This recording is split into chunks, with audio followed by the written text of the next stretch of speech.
Hi! So ano ang ibig sabihin ng potestas delegata, non potest delegari? Ang ibig sabihin nito ang isang power na dinelegate, hindi mo pwedeng i-delegate ulit. Ano ibig sabihin nito sa simpleng pamamaraan?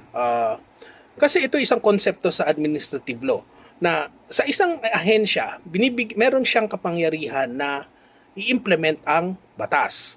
Pero sa pag-i-implement ng isang batas, ang isang ahensya ay hindi pwedeng lumagpas sa authority or hindi pwede siya lumagpas doon sa itinatakda ng batas. Hindi siya pwede magdagdag ng kung ano-ano man na lalagpas doon sa extent or lalagpas sa kapangyarihan. Kasi kung magiging lagpas ito doon sa kapangyarihan ng batas, ito ay maaaring madeklara unconstitutional or illegal kasi wala siya sa ayos.